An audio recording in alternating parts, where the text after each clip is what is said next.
My parents gave my sister $100K for a house and gave me nothing but failure. So I kept the land. My name is Olivia, and I'm 30 years old. This is the story of my family, a patch of dirt, and how I learned that sometimes the deepest roots grow in the most neglected soil. The night my world cracked wasn't loud. It happened in my parents' living room, a space so familiar it made the betrayal feel sharper. My sister, Emily, sat on the sofa beside her husband, looking radiant. I was in the stiff armchair in the corner, the one nobody ever chose. My father slid a white envelope across the coffee table. "Emily," he said, his voice full of pride, "your mother and I want to help you take the next step." Inside was a check for $100,000. Emily's gasp of gratitude was perfect and practiced. My mother reached over and squeezed her hand, her smile so bright it was blinding. "You've earned it, Emily. You deserve your dream home. You've done everything right." Then her eyes found me in my corner. The smile didn't disappear, but it thinned into something sharp and cold. Pity. It was a look I knew better than my own reflection. "Olivia," she said, her voice cutting through the warmth in the room, "you need to focus on being realistic." I stayed silent, my hands clenched in my lap. "Emily has a stable career and a plan," she continued, laying out my failures as if they were proven facts. "You can't even hold a job." The words ignored the calluses on my hands and the years I'd spent working 16-hour days on a business that eventually failed. They never saw the effort, only the outcome. A small, dry laugh escaped my lips. I felt my hands begin to shake, so I shoved them deep into the pockets of my jeans. I stood up, the movement feeling slow and heavy. "Congratulations, Emily," I said, my voice steadier than I expected. "I hope you find the perfect house." I walked out of the room without looking back. I didn't need to see their faces. I was thinking about my land, the 5 acres of overgrown brush Dad had deeded to me out of guilt, calling it a useless patch of dirt. To them, it was my consolation prize, a symbol of my failure. As I stepped out into the cool night air, I smiled a real smile, just for myself. They had no idea that the worthless land they mocked was about to become their biggest regret. Before I tell you how everything flipped, like and subscribe, and drop a comment to let me know where you're watching from. I grew up in Lexington, Kentucky, in a house that was always perfectly clean and quietly tense. Our family was a small 3-ring circus, and I was the act nobody paid to see. My dad, Alan, ran a successful construction firm. He built things, sturdy, reliable houses with strong foundations. He was a man who understood right angles and solid support beams, but not the fluid, messy architecture of a daughter who didn't fit his blueprint. My mom, Helen, handled the books for his company. She was meticulous, organized, and everything had its place in her world. Profits in one column, losses in another. Emily, my older sister, was firmly in the profit column. She was born 3 years before me, and from the moment she arrived, she was their masterpiece. She had Mom's classic beauty and Dad's sharp focus. In school, she earned straight A's that were taped to the refrigerator, each one a small trophy. Her honor roll certificates were framed and hung in the hallway. When she was crowned homecoming queen, the local paper ran a photo, and Mom bought 20 copies. Emily went to a good state university, became president of her sorority, and married a banker named Mark at 25, right on schedule. She never took a wrong step, never colored outside the lines. She was a reflection of everything my parents valued: security, predictability, and success that could be measured and displayed. Then there was me, Olivia, the middle child, the one who lived in the quiet spaces between their praise for Emily and their general indifference to my younger brother, who mostly kept to himself with video games. If Emily was their polished statue, I was the leftover clay. I wasn't a bad kid. I just wasn't them. I liked digging in the dirt more than sitting in a classroom. I found stories in the shapes of clouds and the patterns of leaves, things that couldn't be graded or put on a resume. My report cards were a mix of A's in art and English and C's in math and science. "She has potential, if only she'd apply herself," was the common refrain from teachers. My parents heard, "She's not trying hard enough." They saw it as a choice, a form of laziness. When I won a regional award for a charcoal drawing I did of an old, gnarled oak tree, Mom smiled politely and put the certificate in a desk drawer. "That's nice, honey," she'd said, before asking Emily about her upcoming sorority fundraiser. The drawer was where my achievements went to be forgotten. The real break happened when I was 19. I was in my second year of college, studying horticulture, but I was suffocating in lecture halls. I wanted my hands in the soil. I saw a future for myself not in writing papers about plants, but in actually growing them. So I came to them with a plan. I wanted to drop out and start a small, high-end landscaping business. I had it all mapped out. A business loan, a used truck, a list of potential clients. My father looked at me over his reading glasses. "You want to throw away a college education to be a gardener?" The word hung in the air, thick with his disapproval. "It's more than that, Dad. It's design. It's creating spaces for people. It's a real business. It's manual labor, Olivia," my mother said, her voice tight with worry. "It's not a career. It's a hobby." But I was stubborn. I took out the loan myself, using the small college fund they'd set aside for me as collateral. For 2 years, I poured every ounce of myself into that business. They called me a wanderer, but I had never been more focused. My days started at 5 a.m., loading shovels and mulch into my old Ford truck. I worked 16-hour days, sometimes longer, under the brutal Kentucky sun. My hands were raw with blisters that turned into hard calluses. My back ached constantly. I planted other people's dreams. Rows of perfect rose bushes for wealthy clients, lush green lawns for new families. I was good at it. My client list grew. I was finally building something of my own. And then the economy crashed. It started slowly, then all at once. The luxury market dried up. People weren't spending money on elaborate gardens anymore. One by one, my contracts were canceled. The business I had bled for withered and died in less than 6 months. The bank took my truck. I lost everything. To my parents, this was not a tragedy. It was an inevitability. It was proof that they had been right all along. "We told you this would happen," Mom said, her tone a mixture of disappointment and a strange, vindicated satisfaction. They never once said, "You worked so hard." They never acknowledged the effort. They only saw the failure. I was 24, broke and defeated. I had nowhere to go, so I had to move back home. The shame was a physical weight. That's when my dad came to me with the deed. He owned a larger 40-acre parcel of land on the outskirts of town that he'd bought as a long-term investment. He'd had a surveyor carve off a 5-acre section in the back corner. It was landlocked, overgrown with weeds and thorny brush, and the soil was rocky and poor. Nobody would ever want to build on it. "Here," he said, sliding the papers across the kitchen table without making eye contact. "It's yours. A consolation prize, I guess. At least you'll own something." It wasn't a gift. It was an act of guilt, a way to wash his hands of me. He was giving me a piece of earth so I would have somewhere to put my failure. I knew what they were thinking. She can go play in the dirt there where it won't embarrass us. I took it. I bought a used rundown trailer with the last of my savings and had it hauled onto the property. My parents were horrified. "You're going to live in a metal box on a patch of weeds?" Mom cried. "What will people think?" But for me, it was an escape. Sleeping in that trailer, surrounded by the 5 acres of land they saw as worthless, was the first time I felt like I could breathe. That land wasn't a consolation prize. It was a blank page, and they had no idea of the story I was about to write on it. They saw a lazy, directionless daughter. What they never saw, what they refused to see, were the 16-hour days, the sweat, the dirt under my fingernails, and the stubborn, resilient seed of a dream that had been buried but had not died. The breaking point didn't feel like a break at all. It felt like a lock clicking shut, quietly and firmly, on a door I had been trying to jam open my entire life. Emily and Mark closed on their new house in a new, upscale subdivision. It was a massive, modern farmhouse-style home with white siding and a wraparound porch. It was exactly the kind of house my parents would have designed if they were designing a perfect life. I knew every detail without ever setting foot inside because my mother had been talking about it for weeks. The gourmet kitchen, the marble countertops, the spacious backyard that was a blank canvas. To celebrate, Mom decided to throw a garden party at our family home. The irony was a bitter pill I had to swallow. The garden they were celebrating in, the one with the pristine stone patio, the flourishing flower beds, and the perfectly manicured lawn, was the one I had built. Years earlier, before my business failed, I had poured a summer of sweat and love into that space as a gift for my parents. I designed it, dug it, planted it. It was one of the first projects I was ever truly proud of. Now it was just a backdrop for Emily's success.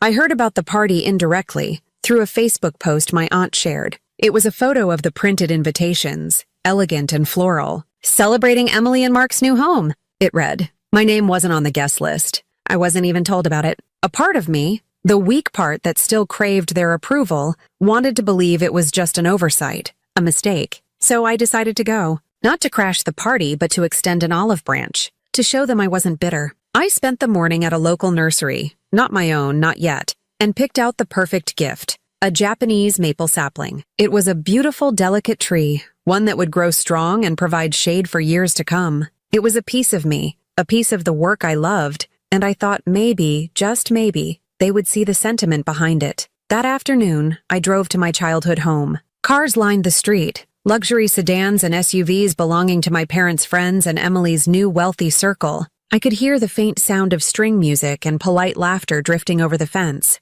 I parked down the block and carried the small potted tree in my arms. It felt heavier with each step. I didn't go through the backyard gate.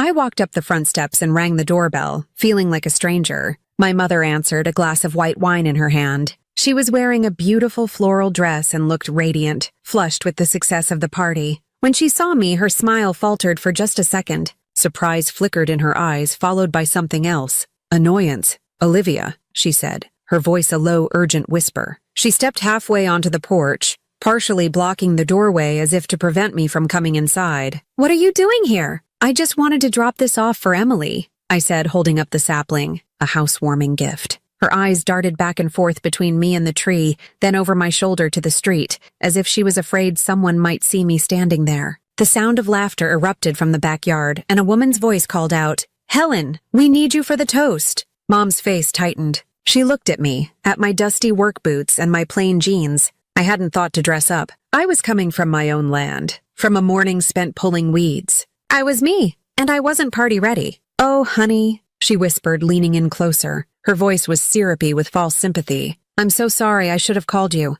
This is really just guests only. It's family day. Guests only. Family day." The words didn't make sense together. I was family, but in that moment, standing on the porch of the home I grew up in, I understood perfectly. There were two kinds of family in her eyes. The ones who belonged inside, laughing in the garden, and the one who was standing on the outside, holding a tree. I was not a guest, but I was also not welcome. I was an embarrassment, a problem she didn't want to have to explain. My face felt hot. I could feel the blood rushing to my cheeks, but my voice when I spoke was quiet. "I see." I looked past her through the open door and caught a glimpse of Emily in the backyard. She was holding court, laughing, a glass of champagne in her hand. She looked happy. She looked like she belonged. "I'll just leave this for her," I said, my voice sounding distant to my own ears. "Don't be silly," Mom said quickly, already turning to go back inside. "We have professional landscapers for the new house. Just take it with you." She gave me one last, fleeting look of pity. "We'll talk later, okay?" She closed the door, leaving me alone on the porch. The lock clicked shut. I stood there for a full minute, the Japanese maple still in my arms. I looked down at its delicate red leaves, a symbol of new beginnings, a gift from the heart, and it had been rejected without a second thought. I didn't cry. I didn't feel angry. I felt nothing. A profound, hollow emptiness where all the hope and hurt used to be. It was the moment the fight finally went out of me. The moment I stopped trying, I turned around and walked away from the house. I walked down the driveway, past all the shiny, expensive cars, and I didn't look back. When I reached the curb, I gently set the potted plant down on the grass strip by the side of the road. I left it there, a small, abandoned thing. As I got in my truck and drove away, I knew something inside me had changed for good. I wasn't going to beg for a seat at their table anymore. I wasn't even going to ask for an invitation. I was going to build my own. Leaving that Japanese maple on the curb was like leaving my old self behind. The girl who desperately wanted her family's approval was gone.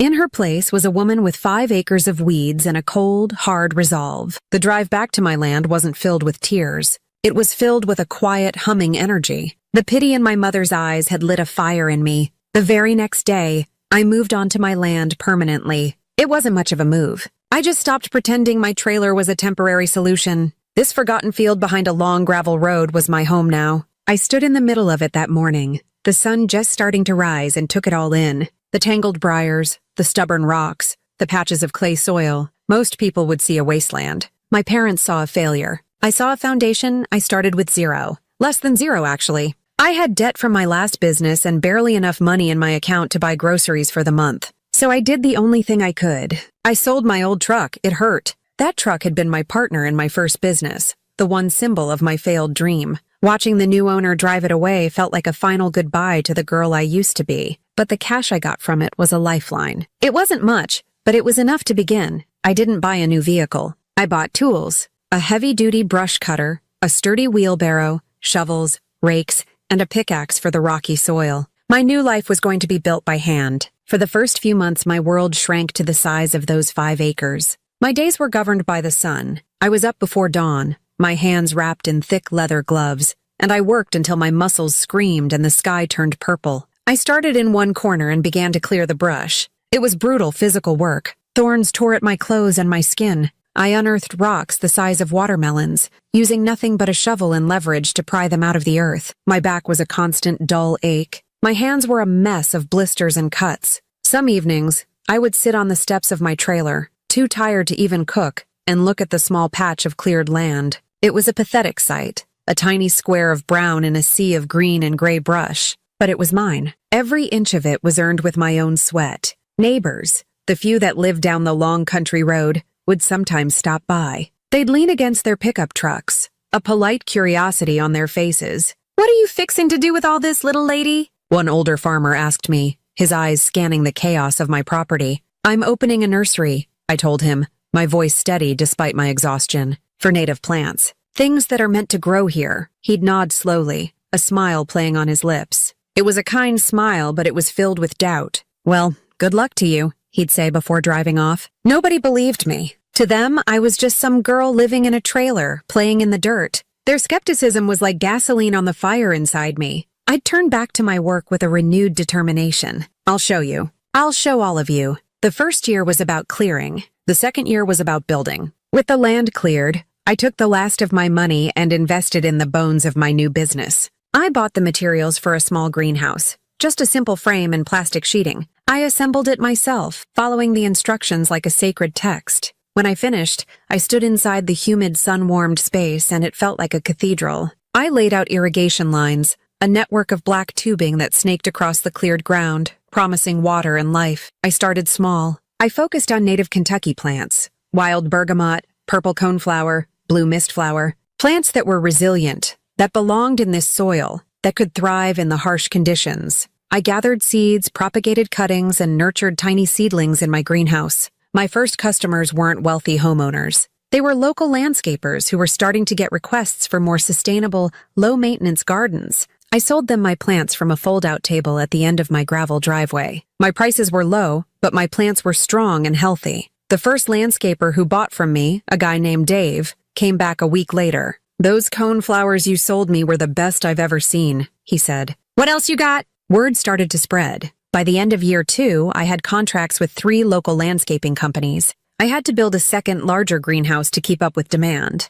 By year 3, I wasn't just a girl playing in the dirt anymore. I had a name, Olivia's Roots and Restoration. I wasn't just selling plants. I was selling a philosophy. I was restoring a little piece of the natural world that had been forgotten. One evening, I stood on the same spot where I had stood 3 years earlier, surveying my land. But it was no longer a wasteland. It was a thriving, organized grid of green. The greenhouses hummed with fans. The irrigation system hissed softly, delivering water to thousands of growing things. My land, the one Dad had called worthless and Mom had seen as a symbol of my failure, was blooming. It was alive, and it had brought me back to life with it. Success has a smell. It's not the sweet scent of flowers. It's the sharp, undeniable scent of independence. And my family, who had been absent for 3 years, started to smell it on the wind. The visits began subtly. They were framed as casual, accidental drop-ins. My mother was the first. She pulled up my long gravel driveway one afternoon in her pristine Lexus, a cloud of dust billowing behind her. She got out of the car holding a bag of groceries. "I was just at the store and thought of you," she said, avoiding eye contact with the sprawling greenhouses and rows of organized plant beds. Her eyes scanned my trailer, the neatly swept porch, the simple wooden chair I'd built for myself. Her face was a mask of polite concern. "Are you eating properly out here, Olivia?" "I'm fine, Mom. I have a garden," I said, pointing to the small vegetable patch I'd cultivated near my trailer. "I don't need anything." The groceries were an excuse, a Trojan horse to get a look at what I was doing. She walked around, her expensive sandals crunching on the gravel path. She peered into a greenhouse, her expression unreadable.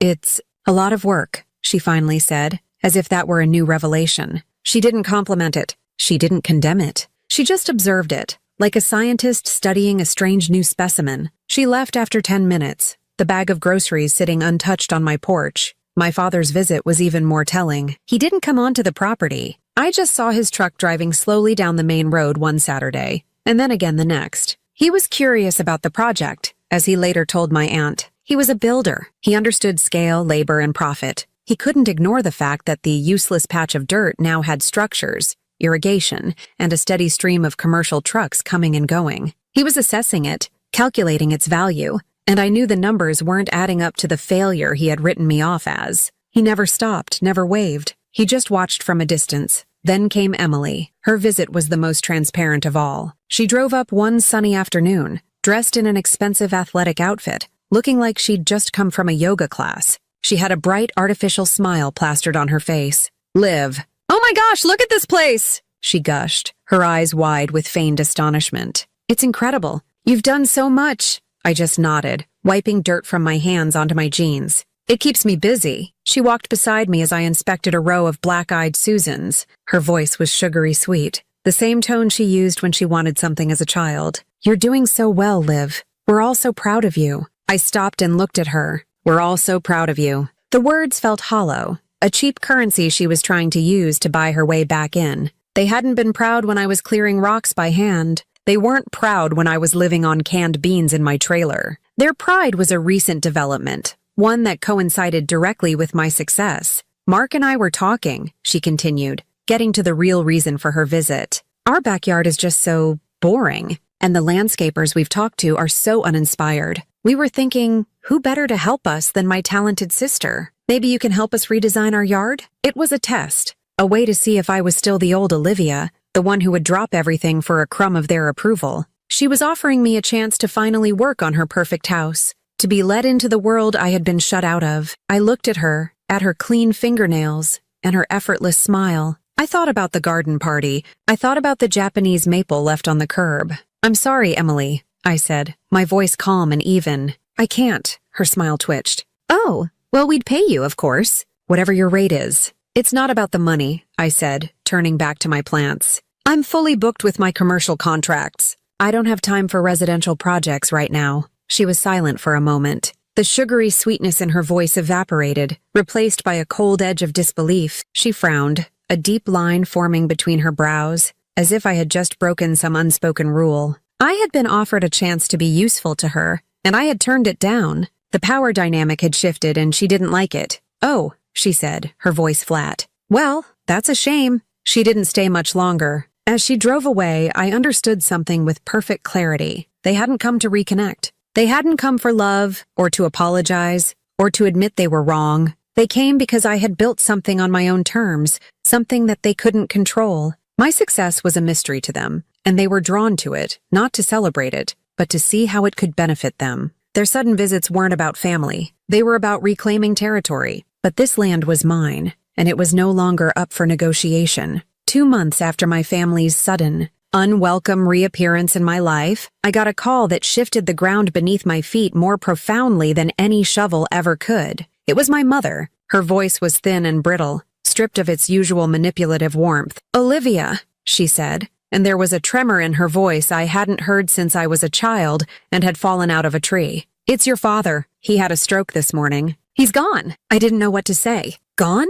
The word felt stupid and small. There was a dry sob on the other end of the line. "He passed away an hour ago at the hospital. The funeral is on Friday." Then she hung up. "No, are you okay? No, I need you here." It was a notification, not a shared moment of grief. My relationship with my father had been one of vast, silent distances. He was a presence in my childhood, a figure at the head of the dinner table, but I didn't really know him. I knew he liked his coffee black and his blueprints precise. I knew he was proud of Emily and disappointed in me. He had given me the land, an act I had interpreted as guilty dismissal. We hadn't had a real conversation in years. His death felt less like a personal loss and more like a final, quiet statement on our disconnected relationship. I felt a strange, hollow ache, the grief of losing something I never really had in the first place. The funeral was a blur of black suits, muted whispers, and the cloying scent of lilies. I stood in the back, separate from my mother and Emily, who formed a tight, impenetrable unit of grief at the front. They accepted condolences with practiced grace. People looked at me with expressions of pity, the same pity my mother had perfected over the years. They saw the daughter who lived in a trailer, the one who didn't fit. I felt like a stranger watching a movie about a family I vaguely recognized. A week later, I got a call from a man named Mr. Green. He introduced himself as my father's lawyer and requested my presence for the reading of the will. He was firm and formal, stating that my attendance was not optional. I drove into the city, to a law office in a tall glass building that felt a world away from my greenhouses and gravel paths. The conference room was cold and silent. Polished mahogany, leather chairs, and a window that looked out over a city I no longer felt a part of. My mother was there, her face pale and drawn. Emily sat beside her, holding her hand, her expression one of solemn importance. My brother, quiet as ever, sat on the other side of the table, staring at his phone. They all looked at me when I walked in, a flicker of surprise in their eyes,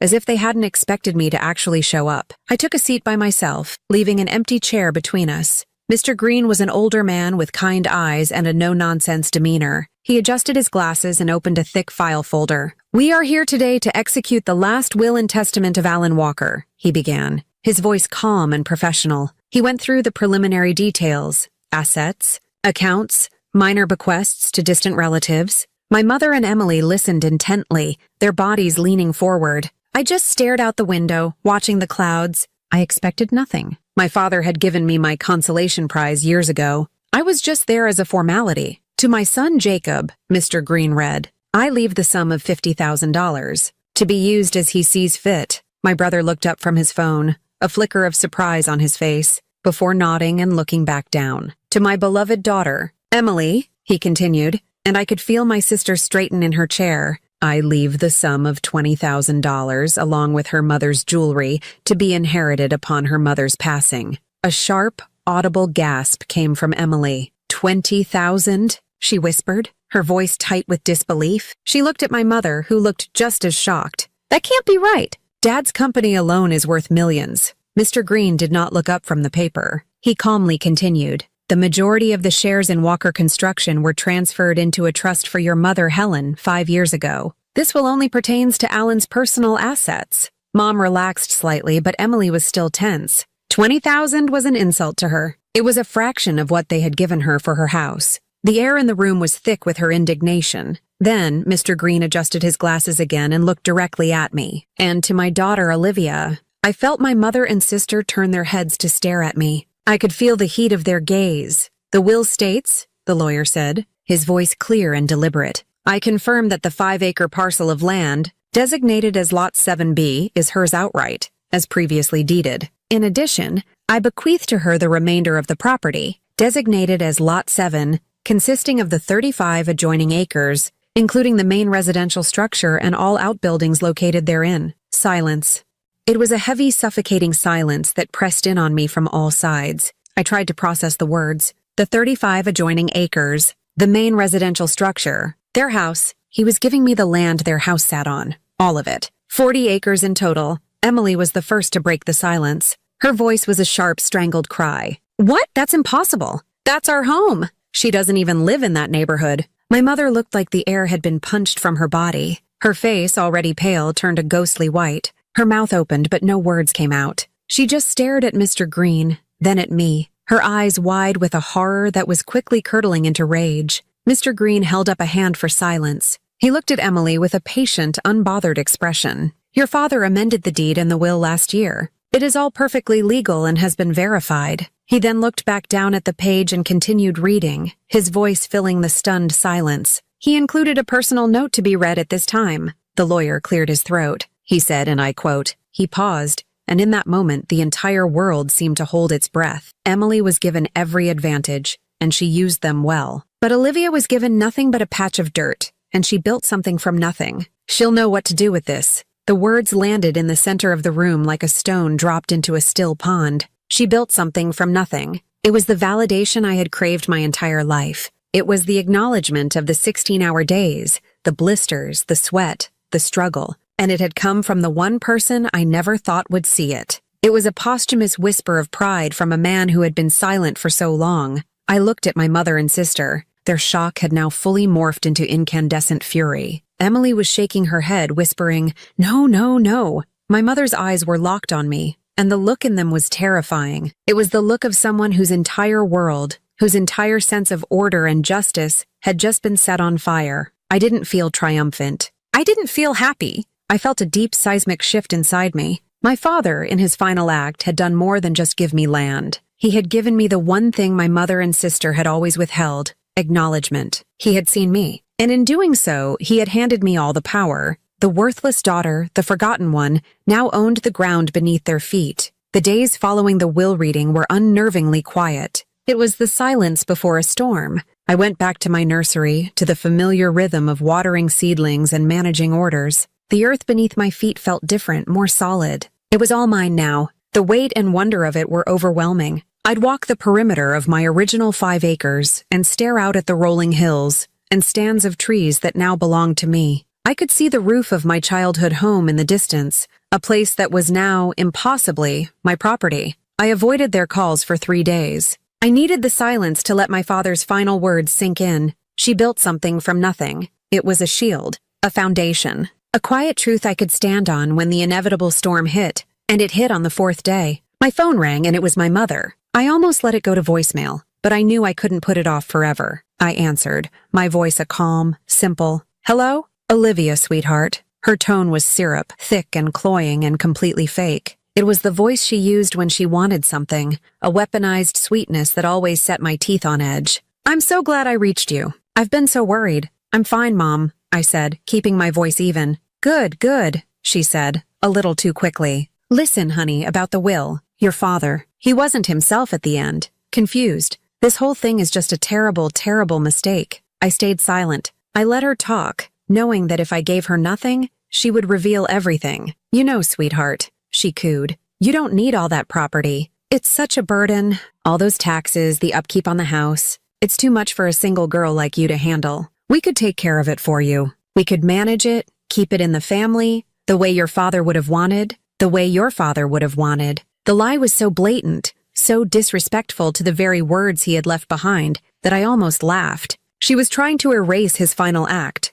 to rewrite it to fit her own narrative. They didn't want to manage it for me. They wanted to take it back. They wanted to restore the old order where they held all the assets and I had nothing. "I'll think about it," I said, the words tasting like ash in my mouth. It was a lie, but it was the only way to end the conversation. "You do that, sweetheart," she said, her voice dripping with relief. "We're family. We'll work this out." She hung up, and I stood there for a long moment, looking out at the empire I had built. She still didn't get it. She still thought I was the same girl who would do anything for a scrap of her approval. An hour later, my phone buzzed with a text message. It was from Emily. Her approach was different, more direct, but just as insulting. "Liv, Mom told me she spoke to you. Let's not make this difficult. We know you don't want the house. Mark and I have discussed it, and we are prepared to pay you fair market value for the 35 acres. $300,000. It's more than you'd get from anyone else for that land. Please don't make this hard on Mom." I stared at the message.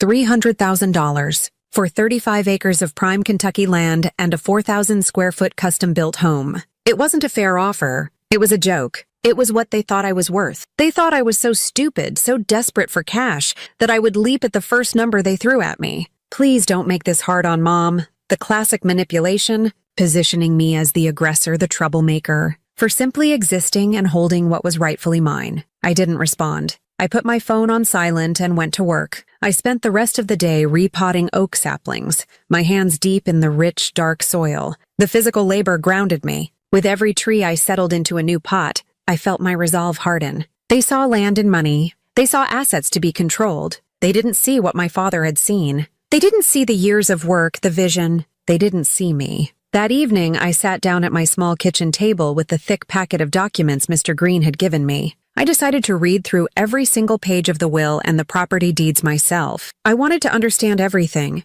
to know my position from every angle. It was dense with legal jargon, but I took my time, looking up terms I didn't understand, and that's when I found it. It was a single page, an addendum to the deed transfer that my father had signed and had notarized just 6 months before he died. It was a short, simple clause, nestled among paragraphs of legalese. My eyes scanned it once, then twice. I read it out loud to myself, my voice a whisper in the quiet trailer. The property, consisting of Lots 7 and 7B, in its entirety cannot be sold, transferred, or subdivided to any direct family member, including spouse, children, or their spouses. Within the first 5 years of the execution of this will, I leaned back in my chair, the papers trembling slightly in my hand. A slow smile spread across my face. It wasn't a smile of victory or triumph. It was a smile of awe my father had known. He had known his family. He had anticipated their every move. He knew they would try to pressure me, to buy me out, to manipulate me into giving up the land. He had seen their greed and their sense of entitlement, and he had built a fortress around me to protect me from it. He hadn't just given me the land. He had given me time. 5 years. 5 years of peace. 5 years for me to put down my own roots so deep into that soil that nothing and no one could ever pull me out. It was poetic. It was brilliant. It was legal revenge wrapped in ink, a final checkmate from beyond the grave. I thought about my mother's syrupy voice and Emily's insulting text message. They were playing a game, and they didn't even know that their father had already ensured they would lose. I still said nothing. I let them call. I let them text. I let them spin their wheels, believing they still had some power, some angle they could play. I held my father's final gift close to my chest, the land, the acknowledgement, and the beautiful, impenetrable silence of that single, perfect clause. My silence drove them to desperation. After a week of unanswered calls and texts, they decided to force the issue. They showed up at my nursery one evening, just as the sun was beginning to set.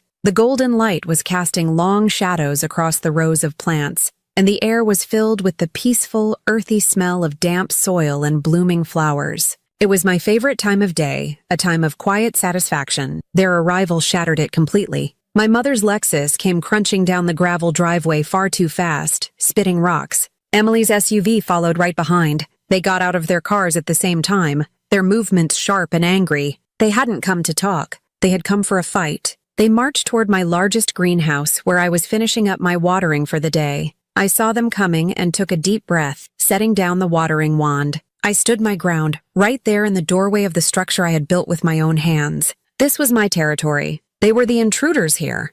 "Olivia, this has gone on long enough," my mother started, her voice high and strained. There was no syrupy sweetness left, only raw, ragged anger. "You have been ignoring our calls. We are your family. You do not treat your family this way. What do you want, Mom?" I asked, my voice calm. Inside, my heart was pounding, but I refused to let them see it. "What do we want?" Emily burst out, her face flushed and her eyes flashing. "What do we want? We want you to stop being so unbelievably selfish. We want you to do the right thing." I looked from her face to my mother's. They stood shoulder to shoulder, a united front of indignation. It was the same way they had stood together at my father's funeral, the same way they had presented themselves to the world my entire life, the perfect mother and the perfect daughter. And I was the obstacle to their perfect world. "The right thing?" I repeated, letting the words hang in the air. "What is the right thing, Emily?" "Giving us back our home," she cried, tears welling in her eyes. They were tears of frustration, not sadness.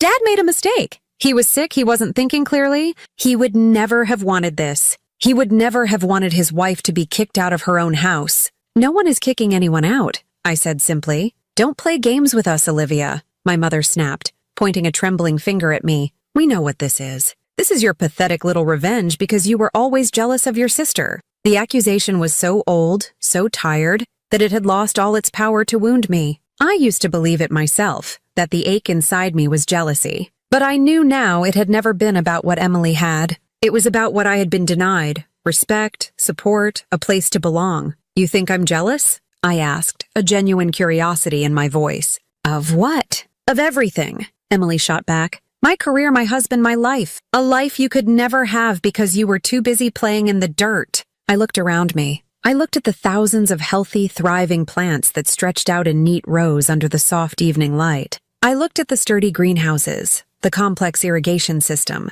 the signs of a successful growing business. I looked at the sun setting over the hills of the land that was now mine, all mine. This wasn't playing. This was building. "You're being selfish," my mother shouted, her voice cracking. "You have this little hobby. It's enough for you. You don't need a big house and all that land. You don't even know what to do with that land." Her words echoed the past. "You can't even hold a job. You need to be realistic. You'll never have what she has." It was the same script, the same chorus of disapproval they had sung to me my whole life. But the words didn't hurt anymore. They sounded hollow, desperate. They were the last shots fired from a battle they had already lost. I let the silence stretch out. I let their angry, ugly words dissipate into the peaceful air of the nursery. I looked at their tight, furious faces, and I didn't feel anger in return. I felt a profound, bottomless pity for them. They were trapped in a world where value was measured only in money and status. They couldn't see the wealth that surrounded me, the life I had cultivated from nothing. They couldn't understand it, and so they had to attack it. Finally, I looked from my mother to my sister, my gaze steady and clear. "Actually," I said calmly, my voice quiet but firm, carrying easily in the still evening air, "I do." I saw the flicker of confusion in their eyes. They had expected me to scream, to cry, to argue, to defend myself. They had come armed for a battle, and I had refused to pick up a weapon. My calmness was a wall they couldn't scale. My father's last words echoed in my mind. "She'll know what to do with this." He had trusted me. He had believed in me. And their opinions, their shouting, their demands, they were nothing compared to the weight of that trust. I held their gaze for one last moment, letting them see that there was nothing left in me for them to hurt. Then, without another word, I turned around. I walked back into my greenhouse, picked up the watering wand, and turned the gentle spray back onto a bed of young lavender plants. I didn't look back to see their reactions. I could feel their stunned silence behind me. They had come to my world to tear me down, but their power was gone. They were just two angry women standing in a garden that they would never understand, created by a daughter they had never known. Dad had given me exactly what I needed: soil, space, and the silence to finally hear my own voice. And I wasn't going to let anyone shout over it ever again. The 5 years my father's will had given me were not just a waiting period. They were a period of intense creation. The confrontation with my mother and sister was the last time I allowed their world to intrude upon mine. I built a wall not of fences, but of focus. All the energy I had once spent craving their approval, I now poured into the soil. By the end of the 5th year, Olivia's roots and restoration was unrecognizable from the small operation run out of a single greenhouse. It had become one of the largest and most respected native plant and eco-nurseries in the state. We had expanded to 7 massive greenhouses, a tissue culture lab, and a fleet of 3 delivery trucks. I had 12 full-time employees, horticulturists, laborers, and an office manager who handled the endless paperwork. We no longer sold plants from a folding table. We supplied native grasses, wildflowers, and trees for huge government restoration projects along highways and in state parks. We had research contracts with the university's agricultural department, testing drought-resistant strains of local flora. I had transformed 5 acres of weeds into a thriving, vital business. And the 35 acres surrounding it gave me the space to dream even bigger. My mother still lived in the house. The will had granted her the right to live there for the rest of her life, but the deed was in my name. We had no contact. I sent a check to her bank account every month to cover the property taxes, an anonymous electronic transfer. It was a cold, clean arrangement. Emily and her husband had moved to a different state 2 years prior, after Mark got a promotion. I heard about it through the grapevine. We never spoke. They had become ghosts from a past life. The centerpiece of my 5-year plan was something personal. On a beautiful rolling section of the property, overlooking the original 5 acres, I had spent the last 2 years building something special. It wasn't another greenhouse or a new lab. It was a public space, a learning center and botanical garden dedicated to the native ecosystems of Kentucky. I funded the entire project myself. I called it the Allen Arboretum. Naming it after my father was a complicated decision. He was not a perfect man, and our relationship had been defined by distance and his quiet disapproval. But in his final act, he had given me everything. He had seen the part of me that no one else had bothered to look for. The Arboretum wasn't just a memorial. It was a testament to his last clear moment of seeing me. It was a garden built from the seed of acknowledgement he had planted. It was my way of saying thank you, and my way of finally letting him go. The opening ceremony was on a bright, clear day in October. The autumn leaves on the trees were brilliant shades of red and gold. We had invited clients, university partners, local officials, and the media. Hundreds of people milled about on the stone pathways, admiring the carefully curated gardens and the beautiful, modern learning center I had designed with an architect. I stood on a small wooden podium, looking out at the crowd. My employees stood in the front row, beaming with pride. Dave, the first landscaper who had ever bought plants from me, gave me a thumbs up. Mr. Green, now retired, sat in a folding chair, smiling warmly. This was my family now. The one I had built, not the one I had been born into. I gave a short speech about the importance of native plants, about restoring our local environment, about the educational mission of the Arboretum. I thanked my team, my clients, and the community for their support. As I finished, a young reporter from a regional magazine raised her hand for a question. "Ms. Walker," she began. "This is an incredible achievement, and it's all the more impressive that you've built it on your own family's land. We understand your mother still resides on the property. Is your family attending the ceremony today? How do they feel about this incredible transformation?" The crowd quieted. The question was personal, but her tone was respectful. I could feel dozens of pairs of eyes on me, all of them curious. This was the moment to tell my story, to expose the drama, to claim my victimhood publicly. The old Olivia might have done that, but I wasn't the old Olivia anymore. I didn't need their shame to validate my success. I smiled, a calm, genuine smile. I looked past the reporter, toward the distant roofline of my mother's house, barely visible through the trees. "My family and I have had different perspectives over the years," I began, my voice clear and steady. "When I first started here, with nothing but a trailer and 5 acres of weeds, they said this land would never be worth anything." I paused, letting the words settle. I then looked back at the crowd, at the beautiful gardens, at the faces of my team. "I guess we just measured value differently." A murmur went through the crowd, a sound of understanding and respect. It was the truth. It was the whole story in a single sentence. It wasn't an attack. It was a statement of fact. They valued money, status, and appearances. I valued growth, resilience, and the quiet, steady work of building something real from the ground up. The reporter nodded, satisfied. After the ceremony, as people explored the arboretum, Mr. Green came up to me. "Your father would be very proud." "Olivia," he said, his eyes kind. "I hope so," I replied, watching a group of school children laugh as they pointed out a monarch butterfly on a milkweed plant. In that moment, standing in the middle of the garden that bore his name, I finally believed it. One evening, long after the crowds from the opening ceremony had gone home, I walked the property line alone. The sun had set, and the Kentucky sky was a deep, bruised purple, dotted with the first faint stars. I slipped off my boots and walked barefoot in the cool, damp soil, the same soil that had once broken my back and had ultimately healed my heart. The air was still, and the only sound was the chirping of crickets and the whisper of the wind moving through the tall prairie grasses I had planted years ago. I walked past the greenhouses, dark and silent now, their precious cargo sleeping within. I walked along the edge of the Allen Arboretum, its pathways lit by soft, low-voltage lights. As I stood on a small hill overlooking the entire 40 acres, a memory came to me, clear and sharp as if it were happening right then. I was back in my parents' living room, sitting in the forgotten chair, and my mother's voice echoed in my mind, as crisp and cutting as it had been that night. "You can't even hold a job." The words just floated there in the quiet of my mind. They didn't sting. They didn't burn. They were just words from a person I used to know, from a life that no longer felt like mine. I looked down at my hands, the calluses still there but softer now, the hands of a business owner, a creator. I was holding more than a job.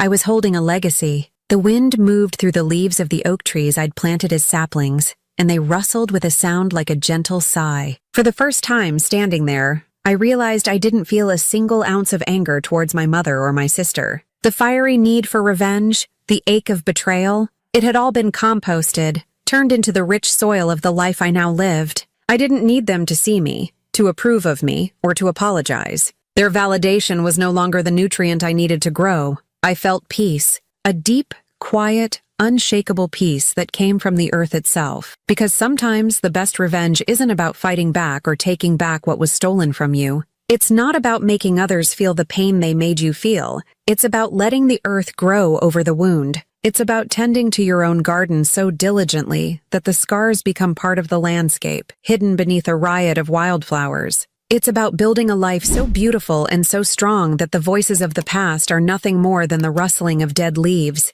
It's about blooming anyway.